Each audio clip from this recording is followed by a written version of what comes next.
പ്രിയം നിറഞ്ഞ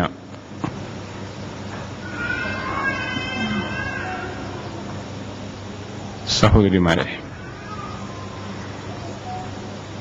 ഇസ്ലാമിക പ്രബോധന രംഗത്ത് മുസ്ലിം സഹോദരിമാരുടെ പങ്ക്, ഇതാണ് നമ്മളിപ്പോൾ ചർച്ച ചെയ്യാൻ പോകുന്ന വിഷയം. പ്രബോധനപരമായ ഉത്തരവാദിത്തത്തെപ്പറ്റി പറഞ്ഞപ്പോൾ അല്ലാഹു സുബ്ഹാനഹു തആല ആ പ്രബോധന ധർമ്മം നിർവഹിക്കേണ്ട ബാധ്യത ആണുങ്ങൾക്കാണ് എന്ന്, ആണുങ്ങളിൽ മാത്രമാണത് നിക്ഷിപ്തമായിട്ടുള്ളത് എന്ന് എവിടെയും പറഞ്ഞിട്ടില്ല. ഇസ്ലാമിലെ ജിഹാദിന് രണ്ട് അക്ഷങ്ങളുണ്ട്. ജിഹാദിന്റെ പ്രഥമവും പ്രധാനവുമായ ഘട്ടമാണ് ഇസ്ലാമിക ദഅവത്ത്. ജിഹാദിന്റെ മറ്റൊരറ്റമാണ് അനിവാര്യമായ സാഹചര്യത്തിൽ ഒരു രാഷ്ട്രത്തിൽ നിന്നുകൊണ്ട് ആയുധമെടുത്തുകൊണ്ടുള്ള പോരാട്ടം, ചെറുത്തുനിൽപ്പ്. അതുകൊണ്ട് തന്നെ യുദ്ധമാകുന്ന ജിഹാദിൽ ആയുധമെടുത്ത് പോരാടാൻ കഴിയാത്ത സ്വഹാബ വനിതകൾ ഞങ്ങൾക്ക് യുദ്ധത്തിൽ വല്ല പങ്കാളിത്തവും ഉണ്ടോ? ആണുങ്ങൾ, പുരുഷന്മാർ ജിഹാദ് ചെയ്തുകൊണ്ട്, യുദ്ധം ചെയ്തുകൊണ്ട് ഷഹീദാവുകയും പടച്ചതമ്പുരാന്റെ മാർഗത്തിൽ പോരാടുകയും ചെയ്യുമ്പോൾ ഞങ്ങൾ സ്ത്രീകൾക്ക് അത്തരം പുണ്യകരമായ ഷഹാദത്തിന്റെ അസുലഭമായ അവസരങ്ങൾ ലഭിക്കുന്നില്ലല്ലോ നബിയെ എന്ന് യുദ്ധത്തിലുള്ള പങ്കാളിത്തത്തെപ്പറ്റി പരിഭവം പറഞ്ഞപ്പോ, രണ്ട് സന്ദർഭങ്ങളിൽ അള്ളാഹുവിന്റെ റസൂൽ സല്ലല്ലാഹു അലൈഹി വസല്ലം വനിതകളോട് പറഞ്ഞു, നിങ്ങൾ ഹജ്ജിനായി പുറപ്പെടുക, ഹജ്ജാകുന്നു നിങ്ങളുടെ ജിഹാദ് എന്ന്. മറ്റൊരിടയ്ക്കൽ പ്രവാചകൻ സല്ലല്ലാഹു അലൈഹി വസല്ലം പറഞ്ഞു, യുദ്ധമുഖത്ത് പോരാടാൻ നിങ്ങളില്ലെങ്കിലും പിന്നിൽ നിങ്ങൾ ഉണ്ടാകണം. മുറിവേറ്റ് പ്രയാസം അനുഭവിക്കുന്ന, വേദന കൊണ്ട് പുളയുന്ന സ്വഹാബത്തിനെ അവരെ പരിചരിക്കാനും മുറിവ് വെച്ച് കെട്ടാനും തുടങ്ങിയ നഴ്സിംഗ്, പരിചരണ ചുമതല അത് നിങ്ങളെ ഏൽപ്പിച്ചിരിക്കുന്നുവെന്ന് സ്വഹാബത്തിന്റെ ഭാര്യമാരോട് റസൂൽ സല്ലല്ലാഹു അലൈഹി വസല്ലം തങ്ങൾ പറഞ്ഞു. ഇത് യുദ്ധത്തിലെ പങ്കാളിത്തമാണ്. ഒന്നാമത്തെ ഇസ്ലാമിക ദഅവത്ത് എന്ന ജിഹാദ്, വിശുദ്ധ ഖുർആൻ കൊണ്ടുള്ള പ്രബോധന പ്രവർത്തനം, ഖുർആൻ 25-ാം അധ്യായം സൂറത്തുൽ ഫുർഖാനിലെ 52-ാമത്തെ വചനത്തിൽ വിശദീകരിച്ചതുപോലെ, വജാഹിദുഹും ബിഹി ജിഹാദൻ കബീറ, നിങ്ങൾ നടത്തേണ്ട ഏറ്റവും വലിയ ധർമ്മസമരം, അത് കബീറായ ആ ജിഹാദ്, അത് ഖുർആൻ കൊണ്ടുള്ള ജിഹാദാണ്, ഈ ആദർശം കൊണ്ടുള്ള ജിഹാദാണ്, സത്യപ്രബോധനമാണ് എന്ന് പ്രഖ്യാപിക്കുന്നിടത്ത് ആണുങ്ങൾക്ക് മാത്രമാണത് ബാധകമെന്ന് ഒരിടത്തും അള്ളാഹുവിന്റെ റസൂൽ സല്ലല്ലാഹു അലൈഹി വസല്ലം തങ്ങളോ അള്ളാഹുവോ പറഞ്ഞില്ല, പഠിപ്പിച്ചില്ല. അതുകൊണ്ട് തന്നെ ഇസ്ലാമിന്റെ പ്രബോധനപരമായ ചുമതല അബൂബക്കർ സിദ്ദീഖ് റളിയല്ലാഹു അൻഹു നിർവഹിച്ചതോടൊപ്പം തന്നെ അദ്ദേഹത്തിന്റെ മകളും ഉമ്മഹാത്തുൽ മുഅ്മിനീൻ ആയിട്ടുള്ള ആയിഷ റളിയല്ലാഹു അൻഹയും നിർവഹിച്ചിരുന്നു. ധാരാളം സ്ത്രീകൾക്ക് ദഅവത്ത് എത്തിക്കുന്നതിൽ, ദീനിയായ പ്രബോധന പ്രവർത്തനത്തിൽ ആയിഷ ബി റളിയല്ലാഹു അൻഹ പങ്കാളിയായിരുന്നു. പ്രവാചകന്റെ പ്രഥമ ഭാര്യയായിരുന്ന ഖദീജ റളിയല്ലാഹു അൻഹയുടെ ദഅവത്ത് രംഗത്തെ പ്രവാചകന് താങ്ങും തണലും സഹായവും പ്രചോദനവും ഒക്കെയായി തീർന്ന അവസ്ഥകളുടെ ചരിത്രം അല്ലാഹുവിന്റെ റസൂൽ സല്ലല്ലാഹു അലൈഹി വസല്ലം തങ്ങൾ അവരുടെ മരണത്തിന് ശേഷം ധാരാളമായി സ്മരിക്കാറുണ്ടായിരുന്നുവെന്ന് ചരിത്രം രേഖപ്പെടുത്തുന്നു. ഖുർആൻ ദഅവത്തിനെ പറ്റി പറഞ്ഞ കോമണായ ആയത്തിൽ ആണുങ്ങൾ പെണ്ണുങ്ങൾ എന്ന് വേർതിരിക്കാതിരിക്കാൻ പല കാരണങ്ങളും ഉണ്ട്. ഉദാഹരണം, ഞങ്ങളെപ്പോലുള്ള ആളുകൾക്കറിയാം, സഹോദരിമാർക്കിടയിൽ ദഅവത്ത് പ്രവർത്തനത്തിൽ ഏറ്റവും കൂടുതൽ ഫലപ്രദമായ പങ്ക് വഹിക്കാൻ നമ്മുടെ സഹോദരിമാർക്ക് തന്നെയാണ് സാധിക്കുക. വനിതാ സ്ക്വാഡുകളുടെയും സ്ക്വാഡ് വർക്കുകളുടെയും പ്രസക്തി ഏറ്റവും കൂടിയിട്ടുള്ള ഒരു കാലഘട്ടത്തിലാണ് നമ്മൾ ജീവിക്കുന്നത്. കാരണം അന്യമത സഹോദരിമാർ, സ്ത്രീകൾ, അവരുടെ അദബില്ലാത്ത, അവരുടെ മതം അനുവദിക്കുന്ന ശരീരത്തിന്റെ നിമ്നോന്നതികൾ പ്രദർശിപ്പിക്കപ്പെടുന്ന വസ്ത്രങ്ങളും മറ്റുള്ള സാഹചര്യങ്ങളിലുമൊക്കെ പുരുഷന്മാർക്ക് അവരോട് മതം പ്രബോധനം ചെയ്യാൻ ഒരുപാട് പരിമിതികളുണ്ട്. അതോടൊപ്പം സ്ത്രീകൾക്ക് അവരോട് ദീനിയായ കാര്യങ്ങൾ പറയാൻ എളുപ്പമുണ്ട്. വനിതകളോട് പ്രബോധനം ചെയ്യുന്ന ഒരു സാഹചര്യം ഉണ്ടാകേണ്ടതുണ്ട്. അത് വനിതാ പ്രസ്ഥാനമായ MGM അതൊരു ദൗത്യമായി ഏറ്റെടുക്കണം. ആ വിഷയത്തിൽ നമുക്ക് ഖുർആൻ നൽകുന്ന ശക്തമായ പ്രബോധന രംഗത്തിന്റെ നമ്മളുടെ പങ്കാളിത്തത്തിന്റെ ഗൗരവപൂർണമായ ഖുർആന്റെ വചനങ്ങൾ, അത് ആണുങ്ങൾക്കുള്ള വചനം പെണ്ണുങ്ങൾക്കുള്ള വചനം എന്ന് വേർതിരിക്കാൻ കഴിയാത്ത കോമൺ ആയിട്ടുള്ള അള്ളാഹുവിന്റെ പ്രയോഗമാണ് ധാരാളമായിട്ടുള്ളത്. ഒരിടത്തും ആണുങ്ങൾ അത് ചെയ്യണം എന്നുള്ളൊരു പ്രയോഗവും ഇല്ല. അതുകൊണ്ട് തന്നെ സ്ത്രീകൾക്കും പുരുഷന്മാർക്കും അവരെ സംബന്ധിച്ചിടത്തോളം അള്ളാഹു സുബ്ഹാനഹു തആല അവർക്ക് ഹിദായത്ത് കിട്ടിയിട്ടുണ്ടെങ്കിൽ ആ ഹിദായത്തിന്റെ വെളിച്ചം മറ്റുള്ളവർക്ക് എത്തിച്ചു കൊടുക്കേണ്ട ബാധ്യതയെക്കുറിച്ച് അള്ളാഹു നാളെ പരലോകത്ത് ചോദിക്കുമെന്ന കാര്യത്തിൽ യാതൊരു സംശയവുമില്ല. ഇതാണ് സ്ത്രീകൾക്ക് ദഅവത്ത് രംഗത്തുള്ള ഉത്തരവാദിത്വം.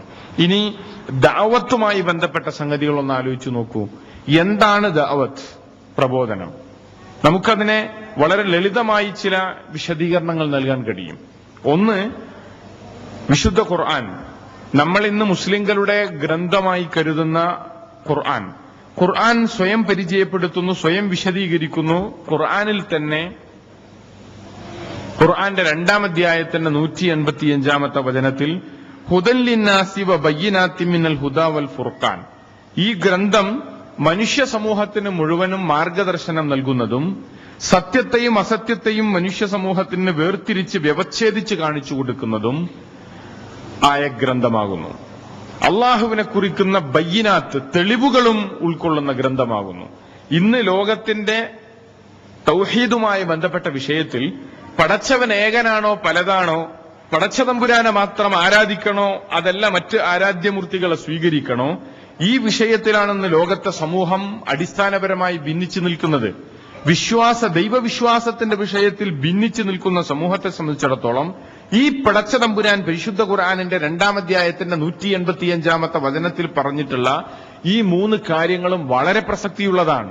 ഒന്നാമത്തേത് ഹുദ, കൃത്യമായൊരു മാർഗദർശനം ജനങ്ങൾക്ക് വേണം.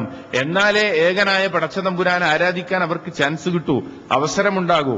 2, ബയ്യിനാത്ത്, ആരാണ് റബ്ബ്, ആരാണ് പടച്ചോൻ, അത് കൃത്യവും ദൈവികവും അമാനുഷികവുമായ ദൃഷ്ടാന്തങ്ങൾ കൊണ്ട് തെളിയിക്കപ്പെടണം.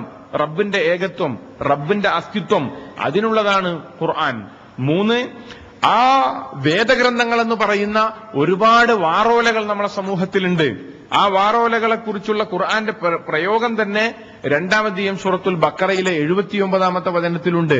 ഫവൈലുൽ ലില്ലദീന യക്തുബൂനൽ കിതാബ ബിഐദീഹിം സുമ്മ യഖൂലൂന ഹാദാ മിൻ ഇൻദില്ലാ, സ്വന്തം കരങ്ങളെ കൊണ്ട് ഗ്രന്ഥങ്ങൾ എഴുതുകയും എന്നിട്ട് അത് പടച്ചോന്റെ ഗ്രന്ഥമാണെന്ന് പറയുകയും ചെയ്തവർക്ക് ശാപം, നാശമാണ് എന്നാണ് പുരോഹിത വർഗത്തെക്കുറിച്ച്, യഹൂദ ക്രൈസ്തവ പുരോഹിത വർഗത്തിന്റെ ചെയ്തികളെക്കുറിച്ച് അള്ളാഹുവിന്റെ ശക്തമായ പ്രയോഗം. വിശുദ്ധ ഖുർആനിൽ 3 തവണ തുടർച്ചയായും ശക്തമായും ശപിക്കുന്ന വചനങ്ങൾ, ഫവൈൽ, നാശം എന്ന് 3 തവണ ആവർത്തിക്കപ്പെടുന്ന ഒരൊറ്റ വചനം ഖുർആനിൽ 114 അധ്യായങ്ങളിൽ 6600 ചില്ലാനം ആയത്തുകളിൽ ഈ 2-ാം അധ്യായത്തിന്റെ ബഖറയുടെ 79-ാമത്തെ വചനമല്ലാതെ നമുക്ക് കാണാൻ കഴിയില്ല. അത്ര ശപിക്കാൻ 3 തവണ ഒരൊറ്റ വചനത്തിൽ അള്ളാഹു ശപിച്ചു കളയാൻ മാത്രം ഗൗരവം നിറഞ്ഞ തെറ്റെന്താണ് ഈ പുരോഹിതവർഗം ചെയ്തത്? അതാണ് അള്ളാഹു ഇവിടെ പറയുന്നത്. സ്വന്തം കരങ്ങളെ കൊണ്ട് ഗ്രന്ഥം എഴുതി ഉണ്ടാക്കുകയും എന്നിട്ടത് പടച്ചോന്റെ ഗ്രന്ഥമാണ് എന്ന് പറഞ്ഞു നടക്കുകയും ചെയ്യുന്നവർക്ക് നാശം. അതവരെന്തിനാണ് അങ്ങനെ ചെയ്തത്? ഭൗതികമായ തുച്ഛമായ ലാഭവിഹിതം, ദുനിയാവിന്റെ വിഹിതം കിട്ടാൻ വേണ്ടിയാണ് അവർ ചെയ്തത്. ജനങ്ങളെ അള്ളാഹുവിന്റെ മാർഗത്തിൽ നിന്ന് തടയുന്ന ആ പ്രവർത്തനം അവർ ചെയ്തത്. ഇത്തരം വാറോലകൾ കയ്യിലേന്തിക്കൊണ്ട് ഇത് എന്താണ്? അനാലേഖ്യ സരസ്വതിയാണ്, അപൗരുഷേയമാണ്, അതല്ലെങ്കിൽ സത്യവേദ ദൈവനിവേശിക പുസ്തകമാണ്. ഈ പ്രയോഗമൊക്കെ ഹൈന്ദവരുടെയും ക്രൈസ്തവരുടെയും പ്രയോഗ. ബൈബിളിനെ കുറിച്ച് ക്രൈസ്തവർ വിശ്വസിച്ചു വരുന്നത് ദൈവനിവേശിത സത്യവേദ പുസ്തകം എന്നാ.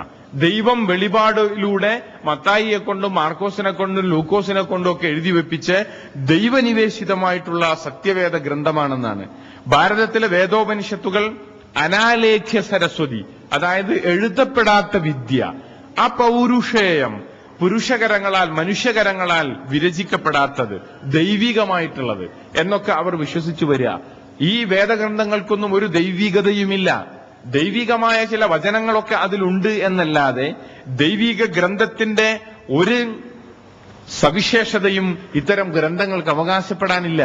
അതുകൊണ്ട് തന്നെ ഹക്കും ബാത്തിലും കൂട്ടിക്കുഴക്കപ്പെട്ട ഈ ഗ്രന്ഥങ്ങളിലെ ഹക്കും ബാത്തിലും ചൂണ്ടിക്കാണിച്ചു കൊടുക്കുന്ന ഫുർഖാനാകുന്നു അല്ലാഹു സുബ്ഹാനഹു വ തആല അവസാനമായി അവതരിപ്പിച്ച ഖുർആൻ. ഇതൊരു വലിയ സംഗതിയല്ലേ? ചിന്തിച്ചു നോക്കൂ. വേദഗ്രന്ഥം, ദൈവിക ഗ്രന്ഥം, ദൈവിക മാർഗദർശനം, ദൈവത്തെക്കുറിച്ചുള്ള ദൃഷ്ടാന്തങ്ങൾ അറിയാതെ നട്ടം തിരിയുന്ന മനുഷ്യർക്ക് മുമ്പിൽ അള്ളാഹുവിന്റെ കിതാബിന്റെ റോളെന്ത്, ദൗത്യമെന്ത്? ആ കിതാബ് നൽകപ്പെട്ട മുസ്ലിം സഹോദരന്മാരുടെ ബാധ്യത എന്ത്? അതാണ് ദഅവത്ത്. ഖുർആൻ എന്ന അള്ളാഹുവിങ്കൽ നിന്ന് അവതരിപ്പിക്കപ്പെട്ട സംരക്ഷിതമായ വേദഗ്രന്ഥത്തെ സമൂഹത്തിന് എത്തിച്ചു കൊടുക്കലാണ് ദഅവത്ത്. ഇങ്ങനെ നമ്മൾ പ്രബോധനത്തെ കാണുമ്പോൾ അത് ആണുങ്ങളിൽ മാത്രമാണ് പരിമിതമാണെന്ന് പറയാൻ നമുക്ക് സാധിക്കില്ല. അത് യുവാക്കളിലും യുവതികളിലും സ്ത്രീകളിലും പുരുഷന്മാരിലും പ്രായമുള്ളവരിലും എല്ലാവരിലും മുസ്ലിം ഉമ്മത്തിന്റെ കോമൺ ഡ്യൂട്ടിയാണ്, പൊതുവായ ചുമതലയാണ് ഇസ്ലാമിന്റെ പ്രബോധനം. ഖുർആന്റെ സന്ദേശം മറച്ചുവെക്കുന്നതിന്റെ ഗൗരവം പറയുന്ന വചനം ഖുർആനിലുണ്ട്. 2-ാമത്തെയും സൂറത്തുൽ ബഖറയുടെ 159-ാമത്തെ വചനം, ഇന്നല്ലദീന യക്തുമൂന മാ അൻസൽനാ മിനൽ ബയ്യിനാതി വൽ ഹുദാ മിൻ ബഅദി മാ ബയ്യനാഹു ലിന്നാസി ഫിൽ കിതാബ് ഉലൈക യൽഅനുഹുമുല്ലാഹു വയൽഅനുഹുമുൽ ലായിനൂൻ. അവിടെയും അല്ലാഹു ലഅനത്താണ് പ്രയോഗിച്ചിട്ടുള്ളത്. പടച്ചതമ്പുരാന്റെ ശാപകോപത്തിന് ഒരു കൂട്ടർ പാത്രീഭൂതരാകും. ആരാണ് അല്ലാഹുവിന്റെ ശാപത്തിനും കോപത്തിനും പാത്രീഭൂതരാകുന്നവർ? അവർക്ക് അല്ലാഹു നൽകിയിട്ടുള്ള കിതാബ് അത് ജനങ്ങൾക്ക് എത്തിച്ചു കൊടുക്കാതെ മറച്ചുവെക്കും. എന്താണ് അള്ളാഹുവിന്റെ കിതാബ്?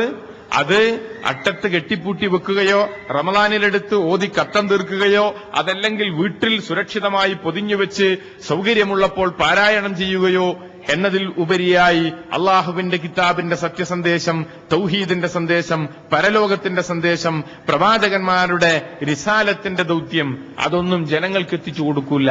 അത്തരം ആളുകൾ ഉലൈക അക്കൂട്ടരെ യൽഅൻഹുമുല്ലാഹ് അള്ളാഹു ശപിച്ചു കളയുമെന്നാണ് അള്ളാഹു ഓർമ്മപ്പെടുത്തുന്നത്. നമ്മളുടെ ദീനിയായ ഉത്തരവാദിത്വം, നിസ്കാരം ആണുങ്ങൾക്ക് മാത്രമാണോ? 5 നേരത്തെ നിസ്കാരം അല്ല. നോമ്പ് ആണുങ്ങൾക്ക് മാത്രമാണോ? അല്ല. സക്കാത്ത് അല്ല. ആണുങ്ങൾ, പുരുഷന്മാർ, ഭർത്താക്കന്മാർ സക്കാത്ത് കൊടുത്താൽ ഭാര്യമാർക്ക് കൂലി കിട്ടുമോ? ഇല്ല. ഭാര്യമാര് സക്കാത്ത് കൊടുക്കണം, ഭാര്യമാര് സ്വതക്ക ചെയ്യണം. ഭർത്താവിനെ പ്രേരിപ്പിച്ചാൽ ആർക്ക് കിട്ടും? ഭാര്യക്ക് കിട്ടും. അത് നമ്മൾ ഏത് പുണ്യകർമ്മം ഭർത്താവിനെന്നല്ല, ആരെ പ്രേരിപ്പിച്ചാലും നമുക്ക് എന്തുണ്ട്? അതിന്റെ കൂലിയുണ്ട്. സഹോദരിമാര് ചിന്തിക്കേണ്ടത്, അല്ലാഹു സുബ്ഹാനഹു വ തആല 5 പഞ്ചസ്തംഭങ്ങളെ കൊണ്ടാണ് അള്ളാഹുവിന്റെ ദീനിനെ നിലനിർത്തുന്നത്. അതിൽ 5-ാമത്തെ സ്തംഭം അത് വിശ്വസിക്കേണ്ടതല്ല, ചെയ്യേണ്ടതാണ്. എന്ത്? ഹജ്ജ്. 4-ാമത്തെ സ്തംഭം അത് വിശ്വസിക്കേണ്ടതല്ല, പ്രവർത്തിക്കേണ്ടതാണ്.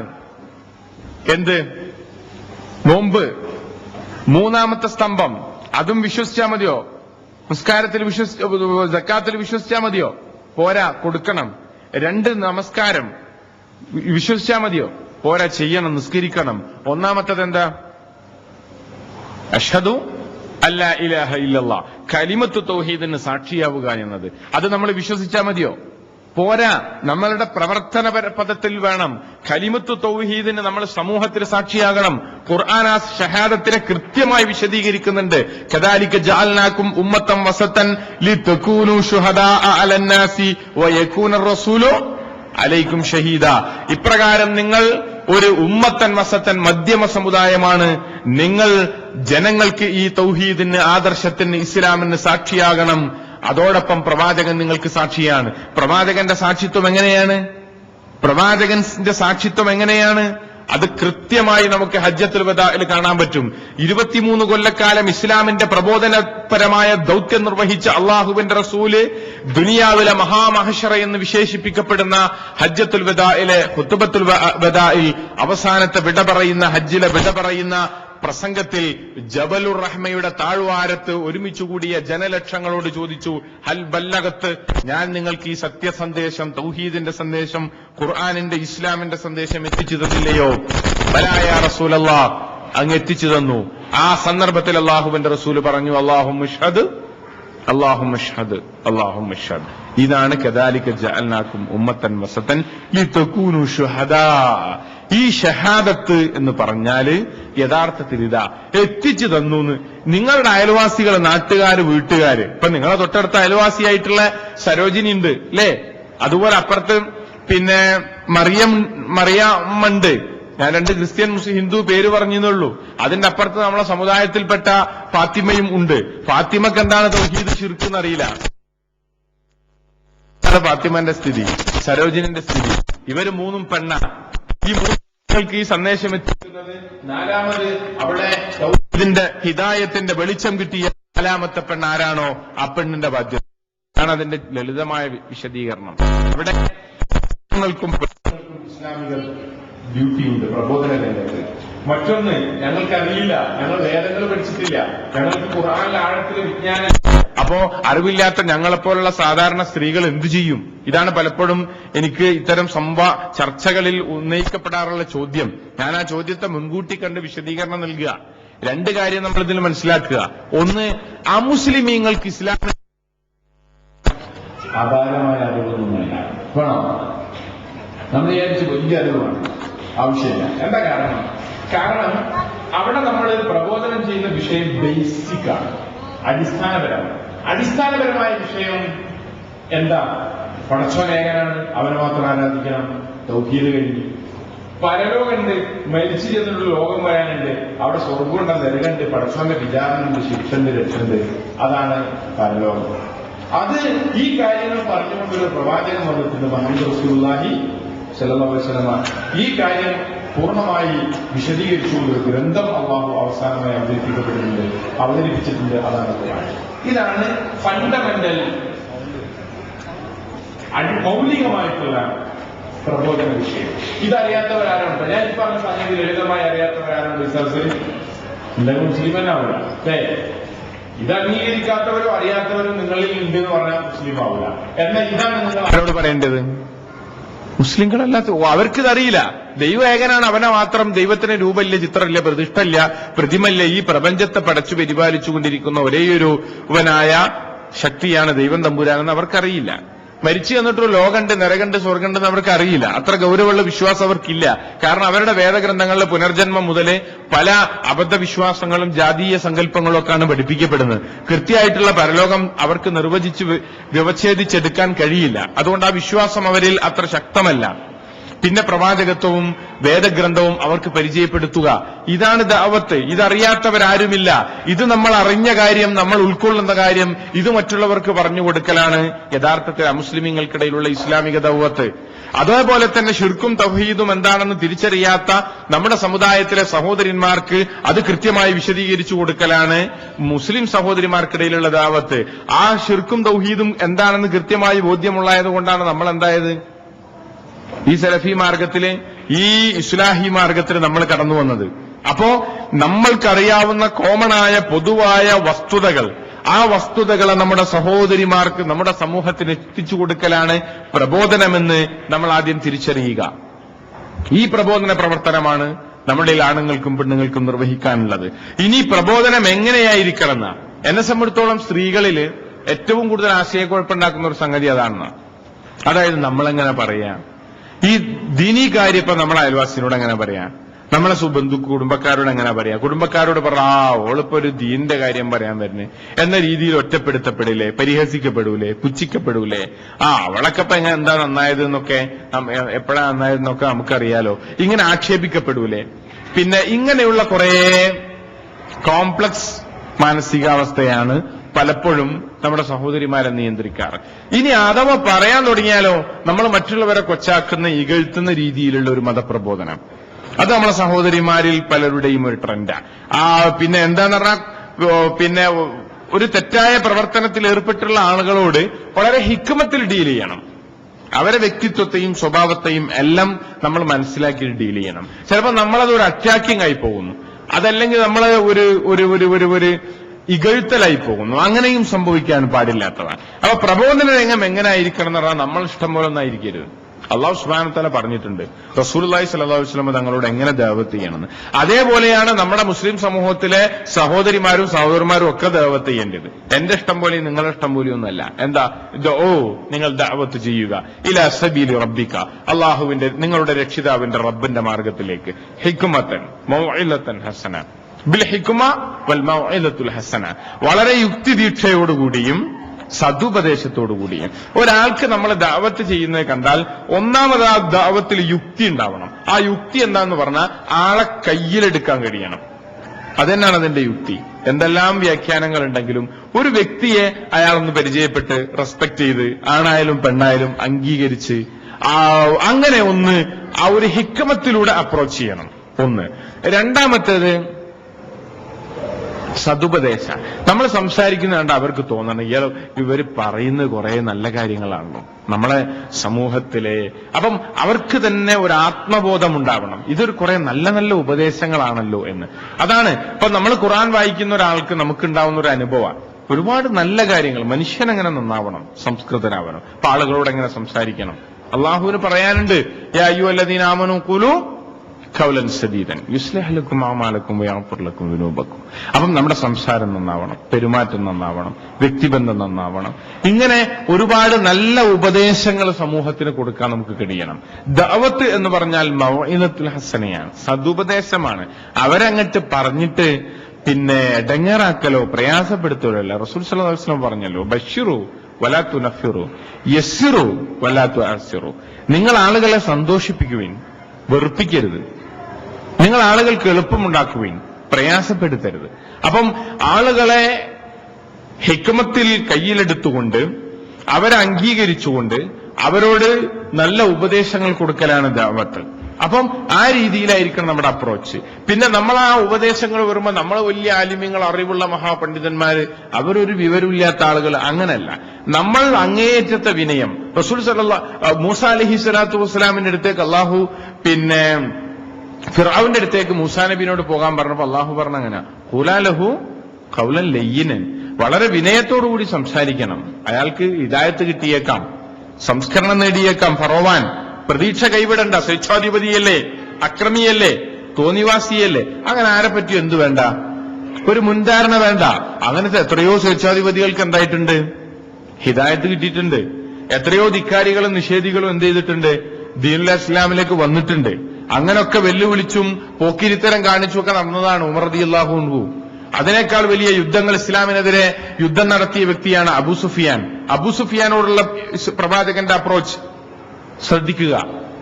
ഉമർ റളിയല്ലാഹു അൻഹുവിന് ഹിദായത്ത് കിട്ടിയ സംഭവം ശ്രദ്ധിക്കുക. സുബൈർ ത്വൽഹ റളിയല്ലാഹു അൻഹു അവർക്ക് ഹിദായത്ത് കിട്ടിയ സംഭവം ശ്രദ്ധിക്കുക. ഇങ്ങനെ ഓരോ സഹാബത്തിന്റെയും ഹിദായത്തില് ദഅവത്തിന്റെ ഹിക്മത്തുണ്ട്, ദഅവത്തിന്റെ മാതൃകകളുണ്ട്. എന്താണത്?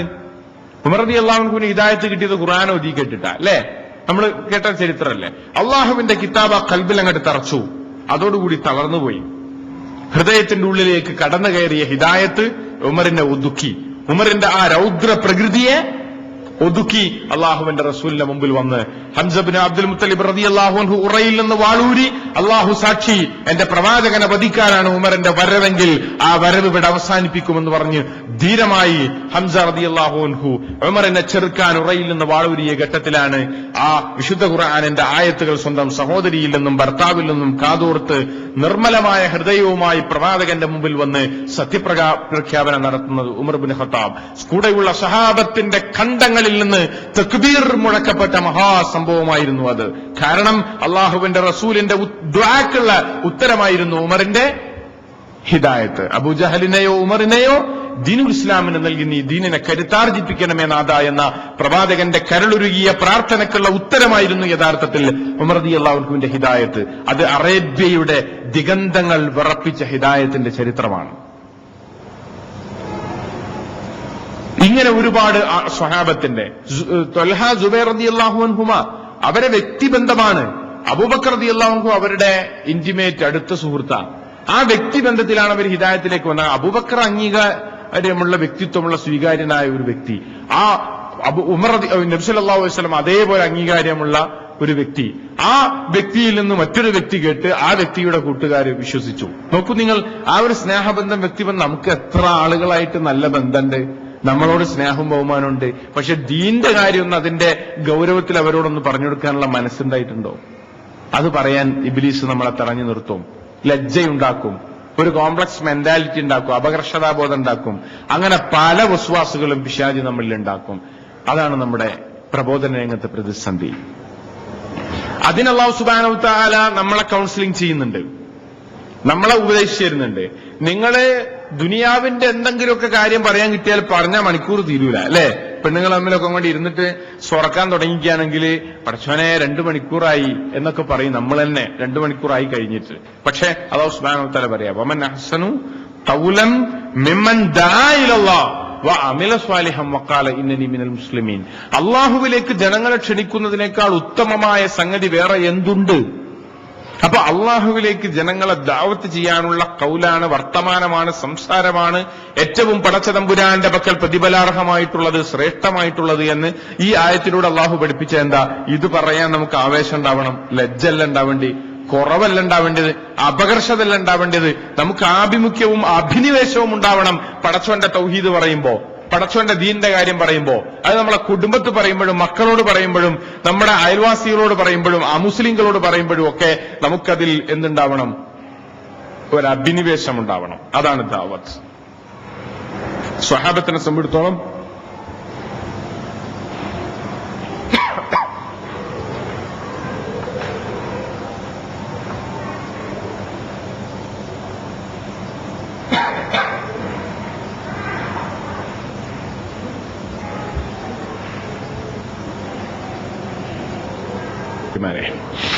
സഹാബത്തിനെ സംബന്ധിച്ചിടത്തോളം ദീനിന്റെ ദഅവത്ത്, ദീനീ കാര്യങ്ങൾ അവരുടെ ഏറ്റവും അമൂല്യമായ, ആദരണീയമായ, അവരെ സംബന്ധിച്ചിടത്തോളം ആവേശകരമായ കാര്യങ്ങളായിരുന്നു. നോക്കൂ നിങ്ങൾ, അവര് ഉമ്മമാരുമായിട്ട്, ബാപ്പമാരുമായിട്ട്, മക്കളുമായിട്ട് ഒക്കെ ആ വിഷയത്തിന്റെ പേരിലാണ് ചർച്ച നടക്കുന്നത്, സംവാദം നടക്കുന്നത്, ഇണങ്ങുന്നത്, പിണങ്ങുന്നത്. നോക്കൂ നിങ്ങൾ, ദീനിന്റെ ഗൗരവമാണത്. നമ്മളെ മക്കൾ പോലും, കുടുംബത്തിൽ പോലും ദീനിയായ അവസ്ഥ ഇല്ലെങ്കിലും പ്രശ്നമല്ല, അങ്ങനെ അയച്ചുവിടുകയാണ്, വളരെ ലളിതവൽക്കരിക്കുകയാണ്, കടുത്ത അലംഭാവം പുലർത്തുകയാണ്. എന്താ കാരണം എന്ന് പറഞ്ഞാൽ, നമുക്ക് നമ്മുടെ കൽബിലേക്ക് തന്നെ ഹിദായത്ത് കടന്നു കയറിയിട്ടില്ലാത്ത ഒരവസ്ഥയാണ് അതിന്റെ ഒരു സാഹചര്യം. ഹിദായത്ത് കിട്ടിയ ഒരു മനുഷ്യൻ ആ മറ്റുള്ളവരുടെ ഹിദായത്തിന് വേണ്ടി പരിശ്രമിക്കും, യാതൊരു സംശയവുമില്ല. ഹിദായത്ത് കിട്ടിയ ഒരു മനുഷ്യന്റെ ഹിദായത്ത് കിട്ടിയെന്ന അടയാളമാണ് അയാൾ ദഅവത്ത് ചെയ്യുന്നു എന്നത്. ഞാൻ പലപ്പോഴും പറയാറുള്ള സംഗതിയാണ്. കാരണം ഓരോ സഹാബിന്റെ ചരിത്രം എടുത്ത് പരിശോധിച്ച് നോക്കും നിങ്ങൾ. അബൂബക്കർ റളിയല്ലാഹു അൻഹുവിന്റെ ഉദാഹരണം ഞാൻ പറഞ്ഞില്ലേ, അദ്ദേഹത്തിന് ഹിദായത്ത് കിട്ടിയപ്പം അൽഹംദുലില്ലാ, എനിക്ക് സ്വർഗത്തിന്റെ പാത, തൗഹീദിന്റെ പാത, ഇസ്ലാമിന്റെ പാത എന്റെ പ്രിയപ്പെട്ട കൂട്ടുകാരൻ മുഹമ്മദിൽ നിന്ന് കിട്ടിയല്ലോ എന്ന സംതൃപ്തിയോടുകൂടി അബൂബക്കർ റളിയല്ലാഹു അൻഹു അടങ്ങിയിരുന്നോ? നമ്മളെപ്പോലെ ഒതുങ്ങിയിരുന്നോ? ഇല്ല. എന്തായി? നേരെ കൂട്ടുകാരെടുത്തും നാട്ടുകാരെടുത്തും ഒക്കെ ഇറങ്ങി അവരൊക്കെ ഹിദായത്തിലാക്കാൻ ശ്രമിച്ചു. അബൂദർദ റളിയല്ലാഹു അൻഹുവിന്റെ ചരിത്രം നിങ്ങൾ വായിച്ചിട്ടുണ്ടോ? അബൂദറുൽ ഗിഫാരി റളിയല്ലാഹു അൻഹുവിന്റെ, അദ്ദേഹം ഒരു പിടിച്ചുപറി ഗോത്രത്തിലെ അംഗമായിരുന്നു. ഗിഫാർ ഗോത്രം എന്ന് പറഞ്ഞാല് പിന്നെ അത്ര അക്രമികളും പിടിച്ചുപറിക്കാരും കൊള്ളക്കാരുമാണ്. അവിടെ നിന്ന് അദ്ദേഹം അങ്ങനെ അന്വേഷിച്ചു കണ്ടെത്തി, മക്കത്തെത്തി, റസൂൽ സല്ലല്ലാഹു അലൈഹി വസല്ലം തങ്ങളുടെ അടുത്തെത്തി, ഇസ്ലാമിക പ്രബോധന പ്രവർത്തനങ്ങളുടെ വെളിച്ചം കിട്ടി. അങ്ങനെ തൗഹീദിന്റെ കലിമ അംഗീകരിച്ചുകൊണ്ട് നാട്ടിലേക്ക് പോയി. നാട്ടിൽ പോയിട്ട് ഒറ്റക്ക് വർക്ക് ചെയ്തു ആ മനുഷ്യൻ. കുടുംബത്തെ മാറ്റി. ഖു അൻഫുസുക്കും അഹ്ലീക്കും നാറ, അങ്ങനെയാണല്ലോ അല്ലാഹു സുബ്ഹാനഹു വ തആല പറഞ്ഞേ, കുടുംബത്തെ നരകത്തിൽ നിന്ന് രക്ഷപ്പെടുത്തണമെന്ന്. അങ്ങനെ അതിന് ശേഷം നാട്ടിലെ ഗിഫാർ ഗോത്രത്തില് അവരെ സംബന്ധിച്ചോളം അവർക്ക് എളുപ്പത്തിൽ വരുമാനം കിട്ടുന്ന ഒരു റൂട്ടാണ് എന്ത്? കാഫില കൂട്ടങ്ങൾ, കച്ചവട സംഘങ്ങൾ പോവുക, പതുങ്ങി നിൽക്കുക, വാളും ആയുധമായിട്ട് ചാടി വീഴുക, എന്നിട്ട് അതിൽ ആണുങ്ങളെ യുദ്ധം ചെയ്ത് തോൽപ്പിക്കുക, പെണ്ണുങ്ങളെ അടിമകളാക്കി ഭാര്യമാരെ ഇണകളാക്കുക, കുട്ടികളെ കമ്പോളത്ത് കൊണ്ടുപോയി വിൽക്കും ചെയ്യുക, ബാക്കിയുള്ള എല്ലാരും എന്തിനും പൈസ, അല്ലെ? ആണിനും പൈസ, പെണ്ണിനും പൈസ, കുട്ടിക്കും പൈസ, പിന്നെ കൊള്ളടിക്കിന് പിന്നെ കച്ചവട ചരക്കിനും കാശ്. നോക്കൂ നിങ്ങൾ, ഏറെ വരുമാനമുള്ള ഒരു സംഗതിയാണ്. നമ്മളെ നാട്ടിൽ അങ്ങനെ കാശില്ലല്ലോ അല്ലെ? മനുഷ്യന്മാരെ വിൽക്കാൻ പറ്റൂല. ഒന്നുകിൽ അവരെ കൊല്ലാൻ പറ്റും, ആട്ടി ഓടിക്കാൻ പറ്റും, പിടിച്ചു പറിക്കാൻ പറ്റും. പിടിച്ചു പറിച്ച സാധനത്തിനാണ് നമ്മുടെ നാട്ടിലൊക്കെ എന്ത് മൂല്യം.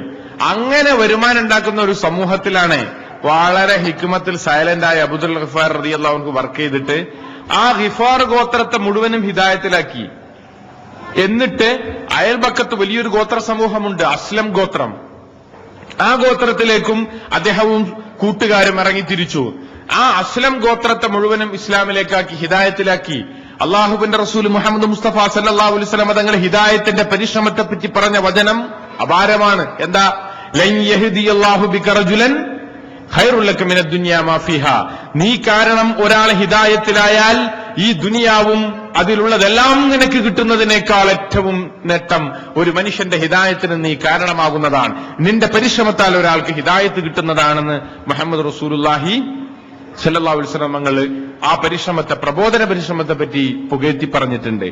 ആ മനുഷ്യൻ അങ്ങനെ ഒരു സ്വഹാബിയാണ്. 2 വലിയ ഗോത്രങ്ങളെയുമായി മക്ക കഴിഞ്ഞ് 13 കൊല്ലം കഴിഞ്ഞ് ഹിജറ കഴിഞ്ഞു. എന്നിട്ട് മദീനത്തെത്തിയപ്പോണ്ട് മദീന പള്ളിമുറ്റത്ത് റസൂൽ സല്ലല്ലാഹു അലൈഹി വസല്ലം തങ്ങൾ ഇരിക്കുമ്പോണ്ട് ഒരു മധ്യവയസ്കൻ അങ്ങനെ വരുന്നു. ബാക്കില് ഒരു വലിയ കാഫില കൂട്ടം, ഒട്ടകങ്ങൾ, സ്ത്രീകള്, കുട്ടികള്, ആണുങ്ങള് എല്ലാരും കൂടി 2 വലിയ ഗോത്രങ്ങൾ വരിക. ഗിഫാർ ഗോത്രവും അസ്ലം ഗോത്രവും. അതിന്റെ മുന്നിൽ അങ്ങനെ നേതാവായിട്ട് ആരുണ്ട്? അബൂദറുൽ ഗിഫാരി റളിയല്ലാഹു അൻഹു. റസൂലുള്ളാഹിന്റെ മനം കുളിർത്തു. പ്രവാചകൻ അദ്ദേഹത്തെ സലാം ചൊല്ലി ആലിംഗനം ചെയ്തു, ആശ്ലേഷിച്ചു. പ്രവാചകൻ ഒന്ന് വിത്തിട്ടിട്ടേ ഉള്ളൂ. അവിടെ അങ്ങനെ ഒരു മനുഷ്യരെ കലിമല്ലി കൊടുത്തിട്ടുള്ളൂ. വേറൊരു പണിയും റസൂലുള്ളാഹി നിർവഹിച്ചിട്ടില്ല. പക്ഷെ ആ ഹിദായത്ത് ആരുടെ കൽബിലുണ്ട്? അബൂദറിന്റെ കൽബിലുണ്ട്. അതങ്ങട്ട് പ്രകാശം പരത്തിയിട്ടാണ് ആ പ്രവർത്തന മണ്ഡലം വിശാലമായിട്ട് 2 ഗോത്രങ്ങൾക്ക് അത് ഹിദായത്തിന് കാരണമായത്. നമുക്കൊക്കെ ഹിദായത്ത് കിട്ടിയിട്ടുണ്ടോ? അബൂദർ ഗിഫാരിന്റെ റളിയല്ലാഹു അൻഹുവിന്റെ ഈ ചരിത്രത്തിന്റെ വെളിച്ചത്തിൽ ഞാനും നിങ്ങളും, ഞാൻ ഈ ചരിത്രം, സ്വഹാബത്തിന്റെ ചരിത്രം പഠിച്ചിട്ട് എന്നെ ഏറ്റവും സ്ട്രൈക്ക് ചെയ്ത ചരിത്രങ്ങളിൽ ഒന്നാണ് അബൂദർ ഗിഫാർ റളിയല്ലാഹു അൻഹു. അതങ്ങനെ സ്വഹാബത്തിന്റെ ചരിത്രം വായിച്ചിട്ട് ഞങ്ങളൊക്കെ ഒരു ചെറുപ്പത്തിൽ, കൗമാരത്തിൽ ഞാനൊക്കെ ചിന്തിച്ചു പോയിട്ടുണ്ട്, പടച്ചോനെ എന്താണ് ഈ ദീനിന് വേണ്ടി നമ്മളൊക്കെ ചെയ്യുന്നത്? ആ ഒരു ചിന്തയിൽ നിന്നാണ് കുറച്ചൊക്കെ ഈ പ്രവർത്തന രംഗത്തേക്ക് വരാൻ പ്രേരണയുണ്ടായത്. ഞാൻ പറഞ്ഞു വരുന്നത്, നമ്മളൊക്കെ പ്രൊഫഷൻ, ജീവിത മേഖല പോലും വ്യത്യസ്തമായിരുന്നു. പക്ഷെ അല്ലാഹു സുബ്ഹാനഹു വ തആല നമുക്ക് ഇതിലേക്കൊരു വഴി തെളിയിച്ചു തന്നത് ഇങ്ങനെയൊക്കെ ആയത്തുകൾ ഉദ്ധരിക്കാനും ദീനീ കാര്യം പറയാനും ഒരു തൗഫീക്ക് ലഭിച്ചത് അല്ലാഹു സുബ്ഹാനഹു വ തആല സഹാബത്തിന്റെ ചരിത്രത്തിൽ നിന്നുള്ള ഒരു ബോധം ഉൾക്കൊണ്ടുകൊണ്ടാണ്. നമ്മൾ മനസ്സിലാക്കുക, ഹിദായത്ത് നമുക്ക് കിട്ടിയിട്ടുണ്ടോ? എങ്കിലും നമ്മളെ സഹോദരിമാരും ബന്ധുക്കളും നാട്ടുകാരും അയൽവാസികളും ഒക്കെ ലലാലത്തിലായി കഴിയുന്നത് നമുക്ക് വേദനയില്ലേ? നമ്മൾ അവരോട് പറഞ്ഞിട്ടുണ്ടോ? അമുസ്ലിമീങ്ങളോട് പറയാനുള്ള കഴിവോ വാചാലതയോ വ്യക്തിത്വ വികാസമോ നമുക്കില്ല എന്ന് വരാം. എന്നാൽ ഒരു ലഘുലേഖ, ട്രൂത്തിറക്കിയ ഒരു ലഘുലേഖ, അല്ലെങ്കിൽ ISMO നമ്മുടെ സംഘടനയോ ഇറക്കിയിട്ടുള്ള ഒരു ലഘുകൃതി, ഒരു കൊച്ചു പുസ്തകം, അതൊരു 5 രൂപക്ക് 10 രൂപക്ക് വാങ്ങിയിട്ട്, അതല്ലെങ്കിൽ വെറുതെ കിട്ടുന്ന ലഘുലേഖകളുണ്ട്, അതൊന്ന് കൈമാറി അതൊന്ന് കൊടുത്തിട്ട് പിന്നെ ഇതൊന്ന് വായിക്കണം സഹോദരി എന്ന് പറയാൻ നമുക്ക് കഴിഞ്ഞിട്ടുണ്ടോ? നമ്മൾ ആലോചിക്കണം.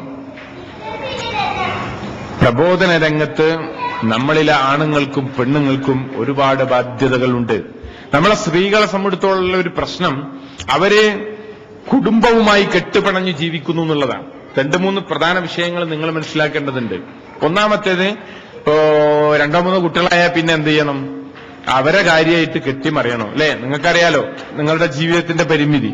അപ്പം കുട്ടികളും കുടുംബം, ഭർത്തൃപരിചരണം, അങ്ങനെ വീട്, അതൊരു ഷൊഗലിന്റെ, അതായത് ഒരു കർമ്മനിരതമായ ഒരു ജീവിതത്തിന്റെ മണ്ഡലം. അതിലൊക്കെ അല്ലാഹു സുബ്ഹാനഹു വ തആലയുടെ തൗഫീഖ് ഉണ്ടാവും. കൂലിയുള്ള കാര്യമാണ്. അതൊന്നും ഇട്ടേക്കണം, ഉപേക്ഷിക്കണം എന്നൊന്നും പറഞ്ഞിട്ടില്ല, പറയുന്നുമില്ല. മറ്റൊരു വശം, അവർക്ക് ധാരാളം ഒഴിവ് സമയം കിട്ടുന്നുണ്ട്. ഷെഡ്യൂൾ ചെയ്ത് പ്ലാൻ ചെയ്താൽ കിട്ടും ചെയ്യും, അല്ലെ? കിട്ടൂലേ? ഒരുപാട് പ്ലാൻ ചെയ്താൽ ഒഴിവ് സമയം കിട്ടും. ആ ഒഴിവ് സമയം അങ്ങനെ ഉറങ്ങി തീർക്കേ, TV കണ്ടു തീർക്കേ, അതല്ലെങ്കിൽ പിന്നെ കുറെ പൈങ്കിളി കഥകളും പല വീടുകളിലും ചെന്നാലൊക്കെ നമ്മൾ കാണുന്നതാണ്. എന്റർടൈൻമെന്റിനോട് ഈ കൂടുതൽ ആഭിമുഖ്യം, അങ്ങനെ അത് വായിച്ചു തീർക്കേ. അതല്ല, അതൊന്ന് ഷെഡ്യൂൾ ചെയ്ത് പിന്നെ ഏതെങ്കിലും പ്രദേശത്ത് വ്യക്തികളെ കാണാൻ ഒന്ന് ഫോം വിളിച്ച് ഒരു അപ്പോയിന്റ്മെന്റ്, നമ്മുടെ ഫ്രണ്ട്സിനെ, സ്കൂളിലെ, കോളേജിലെ, അയൽപക്കത്തെ ഒക്കെ സ്നേഹിതകളെ, അവരൊക്കെ ഒന്ന് കാണാനും, ഒരു 2-3 ആളുകൾ ഒരു ടീമായി, ഒറ്റയ്ക്ക് ഒരു വനിത പ്രബോധന രംഗത്ത് ഇറങ്ങരുത്. അത് ഇങ്ങനെയുള്ള സാഹചര്യങ്ങളിൽ, ഒറ്റയ്ക്കുള്ള യാത്രയിലൊക്കെ ആളുകളെ കാണുമ്പോഴല്ലാതെ ഒരു സ്ക്വാഡ് വർക്ക് രൂപത്തിലാവുമ്പോൾ 1, 2, 3 ആളുകൾ വേണം. എന്നിട്ട് പോയി കണ്ട് ഒരു ലഘുലേഖ കൊടുത്ത് ഒരു പുസ്തകം കൊടുത്ത് കുറച്ചു കാര്യം സംസാരിക്കാനുണ്ടെന്ന് പറഞ്ഞ് സംസാരിച്ച് അങ്ങനെ നമ്മൾ അതിൽ നമ്മുടെ മനസ്സിനെ നമ്മൾ ദഅവത്തിനോട് ദീനീ കാര്യങ്ങൾ പറയുന്നതിനോടൊന്ന് ഇണക്കി ചേർത്താല് പിന്നെ നമ്മൾ എങ്ങനെ പറയണമെന്ന് നമുക്കറിയാൻ കഴിയില്ല. ഇതൊരു അത്ഭുതമുള്ള സംഗതിയാണ്, ഒരു അത്ഭുതമുള്ള സംഗതിയാണ്. എന്താ കാരണം എന്ന് പറഞ്ഞാൽ അല്ലാഹു സുബ്ഹാനഹു വ തആല നമ്മളെ സഹായിച്ചുകൊണ്ടേയിരിക്കും ആ രംഗത്ത്. നമുക്ക് കഴിവും അറിവും ഓർമ്മശക്തിയും ഹിക്മത്തും അങ്ങനെ പലതും പടച്ചോൻ തരും, പലതും പടച്ചോൻ തരും. അതൊക്കെ അള്ളാഹുവിന്റെ സഹായ. അതിന് ഖുർആന്റെ ഒരു ചരിത്രമുണ്ട്, മൂസാ നബി അലൈഹി സ്വലാത്തു വസ്സലാമിന്റെ തന്നെ ചരിത്രം. അതെന്താ? മൂസാ നബി ഇങ്ങനെ വൈമനസ്യം കാണിച്ചു വന്നു, ഞാനിങ്ങനെ ദാവത്ത് നടക്കുക, എനിക്ക് സ്വല്പം വിക്കില്ലേ, സംസാരശേഷി ഇല്ലല്ലോ, പിന്നെ അപ്പൊ ഹാറൂൺ സഹോദരനെ വേണമെന്ന് പറഞ്ഞു. ഇങ്ങനെ ഒരുപാട് കാര്യങ്ങൾ പറഞ്ഞിട്ട് മൂസാ നബിക്ക് ആരുടെ അടുത്ത് പോകാൻ മടി? ഫിറഔന്റെ അടുത്ത് പോകാൻ മടി. ആ സന്ദർഭത്തിൽ അല്ലാഹു സുബ്ഹാനഹു വ തആല പറയുന്നുണ്ട്, എന്ത്? ഖാല ഖല്ല ഫദ്ഹബാ ബിആയാതിനാ ഇന്നാ മഅകും മുസ്തമിഊൻ, ഇന്നാ മഅകും മുസ്തമിഊൻ. നമ്മുടെ ദൃഷ്ടാന്തങ്ങളുമായി നിങ്ങൾ പുറപ്പെട്ടുകൊള്ളുക, ഞാൻ നിങ്ങളോടൊപ്പമുണ്ട്. മൂസാ നബിയോടും സഹോദരൻ ഹാറൂൺ നബിയോടും അല്ലാഹു സുബ്ഹാനഹു വ തആല പറഞ്ഞത് എന്റെ സന്ദേശവുമായി നിങ്ങൾ പുറപ്പെട്ടുകൊള്ളുക. മൂന്നാമത് ഞാൻ നിങ്ങളുടെ കൂടെ എന്തുണ്ട്? സാന്നിധ്യമുണ്ട്, ശ്രദ്ധിച്ചു കേൾക്കുന്നുണ്ട്. അപ്പൊ പ്രബോധന രംഗത്ത് നമ്മളുടെ കരുത്ത് നമുക്ക് കുറെ അറിവുണ്ട് കഴിവുണ്ട് എന്നുള്ളതല്ല, അള്ളാന്റെ സഹായമുണ്ടാകുമെന്നതാണ്. ആ സഹായ പ്രതീക്ഷയോടെ ശുഭപ്രതീക്ഷയോടെ ഖുർആൻ നമ്മളിലെ സമൂഹത്തിന് മുഴുവനും ആണുങ്ങളും പെണ്ണുങ്ങളും ഉൾക്കൊള്ളുന്ന സൊസൈറ്റിയെ ഏൽപ്പിച്ചിട്ടുള്ള ഒരു ദൗത്യമാണ് ദഅവത്ത് എന്ന് മനസ്സിലാക്കി പ്രബോധന പ്രവർത്തനത്തെ കൊണ്ടുപോകാൻ നമുക്ക് സാധിക്കണം. അതിന് നമ്മൾ അറിവും കഴിവും പ്രാപ്തിയും കൈവരിക്കണം. നമ്മുടെ സഹോദരിമാര് പ്രത്യേകിച്ച് ഈ വിഷയത്തിൽ ശ്രദ്ധ ചെലുത്തേണ്ട ഒരു മേഖല ഖുർആനിന്റെ പഠനമാണ്. രണ്ടാമത് ഇസ്ലാമിക പ്രബോധന മേഖലയിലെ വിജ്ഞാന രംഗത്തുള്ള പുസ്തകങ്ങളുടെ വായനയാണ്. ഈ രണ്ട് കാര്യം ശ്രദ്ധിക്കണം. ഒന്ന് ഖുർആന്റെ അർത്ഥസഹിതമുള്ള പഠനം, രണ്ട് ഇസ്ലാമിക ഗ്രന്ഥങ്ങളുടെ വായനാശീലം. നമ്മൾ ഇപ്പറഞ്ഞ പൈങ്കിളി കാണലും പൈങ്കിളി വായിക്കലും ഒക്കെ നിർത്തിയിട്ട് നിലവാരമുള്ള ഇസ്ലാമിക രചനകൾ വായിച്ചുകൊണ്ട് മനസ്സിനെ വ്യക്തിത്വത്തെ വികസിപ്പിക്കാൻ നമുക്ക് ആദ്യം സാധിക്കണം. അത് ദഅവത്ത് രംഗത്ത് നമുക്ക് ഫലപ്രദമായി തീരും. അല്ലാഹു സുബ്ഹാനഹു വ തആല ദീനിന്റെ ദഅവത്ത് രംഗത്ത് കൂടി കലിമത്തു തൗഹീദിന്റെ ഒന്നാമത്തെ ഉത്തരവാദിത്വമായ തൗഹീദിന് സാക്ഷിയാവുക സമൂഹത്തിന് മുമ്പിൽ എന്ന ദൗത്യം നിർവഹിച്ചുകൊണ്ട് റബ്ബിനെ കണ്ടുമുട്ടാൻ നമുക്കെല്ലാം തൗഫീഖ് നൽകുമാറാകട്ടെ. അള്ളാഹു നമുക്ക് അറിവും കഴിവും നൽകുമാറാകട്ടെ. വ്യക്തിത്വ വികാസമുള്ള, മനക്കരുത്തുള്ള, തന്റേടമുള്ള, ആർജവമുള്ള സഹോദരിമാരാക്കി അള്ളാഹു നമ്മെ വളർത്തിയെടുക്കുമാറാകട്ടെ. അസ്സലാമു അലൈക്കും വറഹ്മത്തുള്ളാഹി വബറകാതുഹു. വെള്ളം ഒരു ഗ്ലാസ് കൂടിയാണ്.